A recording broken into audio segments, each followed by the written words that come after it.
Pomal Lantamal 14 Sorong, Kamis siang, 27 Februari 2025, kembali melakukan rekonstruksi pembunuhan sadis terhadap Kesha Lestaluhu, yang diduga dilakukan oknum anggota TNI AL, Kelasi 1 Agung Suyono Wahyudi Ponidi, 23 tahun, di Jalan Kasuari, Distrik Maladumes, Kota Sorong, Provinsi Papua Barat Daya.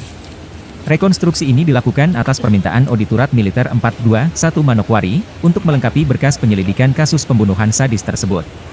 Tersangka Agung datang ke lokasi mengenakan rompi oranye dan dikawal belasan anggota Pomal dan TNI AL. Dalam reka ulang kedua ini, tersangka Agung memperagakan rangkaian adegan, saat dirinya bersama korban, jalan di kawasan Saoka, hingga korban dihabisi lalu dibuang ke laut. Agung mengaku sempat adu mulut dengan korban di dalam mobil dan memukulnya sebanyak 3 kali, kemudian menyuruh korban keluar dari dalam mobil, dan ditinggal pergi. Namun karena takut korban pulang sendirian, lalu melaporkan apa yang dilakukannya, pelaku kemudian balik dan mencari korban. Hal ini dilakukan beberapa kali sambil terus memanggil nama korban Kesha yang bersembunyi di balik semak-semak di pinggir jalan. Saat pelaku minta maaf karena telah memukul, korban kemudian keluar dari persembunyiannya dan kembali ke mobil, yang menunggu di pinggir jalan. Saat tiba di mobil Agung yang sehari-hari berdinas di Koarmada 3, di Katapop Kabupaten Sorong, lalu mengajak korban Kesha untuk melakukan hubungan suami istri. Setelah merasa puas, muncul ketakutan, korban akan melaporkan perbuatannya ke atasan, pelaku kemudian mengambil kerambit di dalam mobil, lalu menghujamkan benda tajam itu ke tubuh bagian atas korban, sambil diseret menuju bibir jurang. Setelah saya mengambil kerambit, di situ saya langsung memegang baju belakangnya korban, dan saya langsung menikam pertama di punggung bagian kiri, bagian atas, di bagian sininya.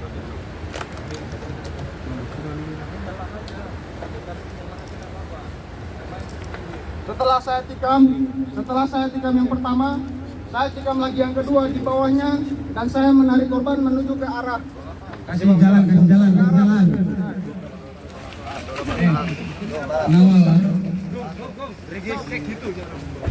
Tarik. Agung kemudian mencabut benda tajam itu dari tubuh korban, namun kembali menghujamkan kerambit itu ke tubuh korban, sambil diseret menuju dasar jurang dan meletakkan tubuh korban yang sudah sekarat ke pantai. Oh, untuk suara ada, tapi dia tidak. Saya juga tidak terlalu ya, saya karena takut tidak mempedulikan terlalu besar suaranya. Sambil tikam. Masih tertancap. Tikaman kedua tadi masih tertancap.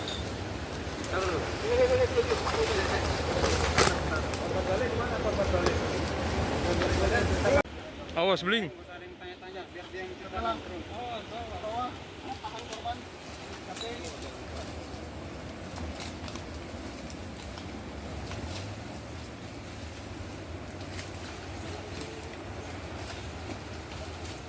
Korban.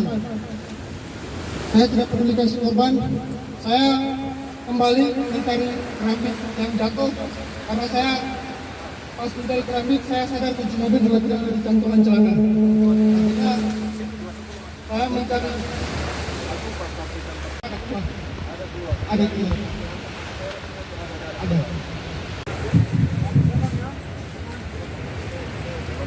Setelah saya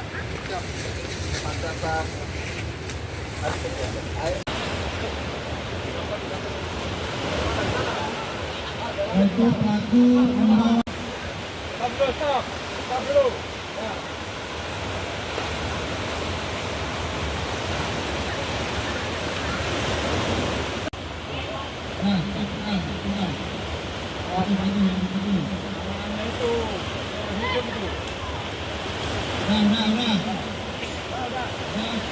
Ngobrol sampai kemana jaraknya dari bibir pantai?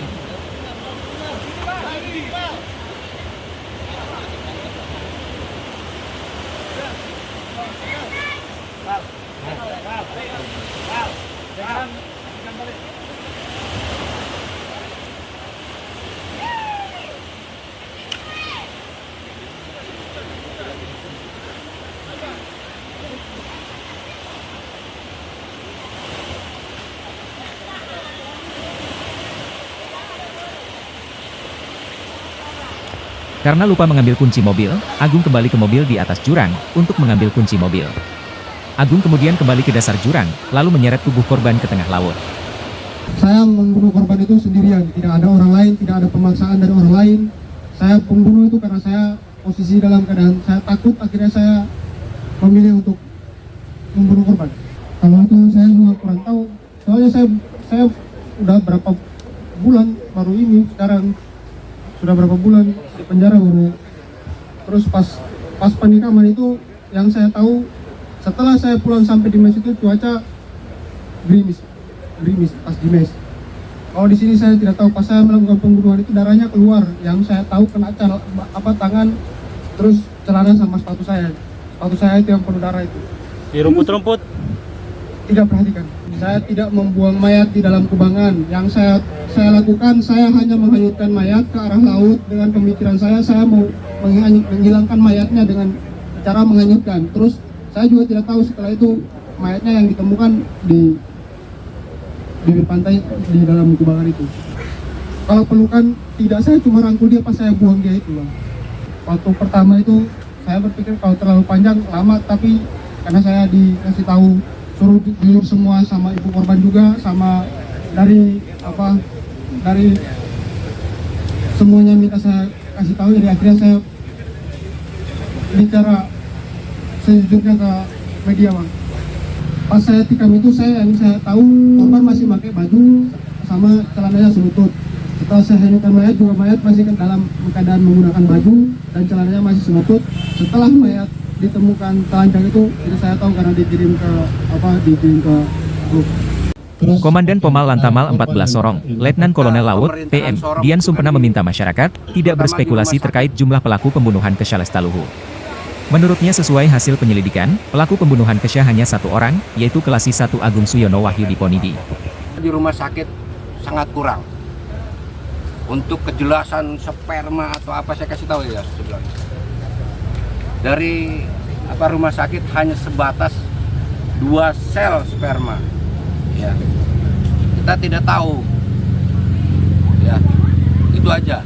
Jangan diperbesar masalah karena tidak mungkin tersangka ini mengaku saya pembunuhnya, menutupi perwira-perwira ataupun anggota yang lain. Tidak mungkin. Karena kenapa? Dia yang bertanggung jawab. Hukumannya jelas, dia tahu. Keluarganya tahu. Ya, bisa dimengerti semuanya. Bisa. Jangan berpolitisir kami untuk menutupi atau apa. Tidak ada. Sejumlah keterangan pelaku pada rekonstruksi pertama di markas Lantamal 14 Sorong pada 20 Januari 2025 lalu berubah. Pertama, tersangka Agung mengaku saat di TKP sempat mencari korban yang lari ke rumputan. Kedua, pada saat terjadinya hubungan suami istri, ia menyebut menurunkan celana masing-masing, sedangkan rekonstruksi awal disebutkan korban yang menurunkan celana tersangka. Ketiga, pada saat berhubungan intim di samping mobil, pelaku Agung menyebut baru sekali dorongan sudah klimaks, yang mana sebelumnya dia menyebut 2 kali. Keempat, tersangka mengaku sempat memukul korban Kesha di dalam mobil 3 kali, hingga korban sempat lari di semak-semak. Keterangan tersebut tidak ada pada rekonstruksi sebelumnya, namun menyebut korban mencakar mukanya. Kelima, tersangka Agung memperagakan membawa jasad Kesha ke laut, yang mana kondisi air laut pada dini hari jelang pagi sedang pasang. Saat rekonstruksi pertama, Agung menyebutkan korban ditikam lalu diletakkan di cekungan tepi pantai Sauka, sambil memeluk jasad korban karena sedih. Tim Liputan, Papua Barat Daya TV.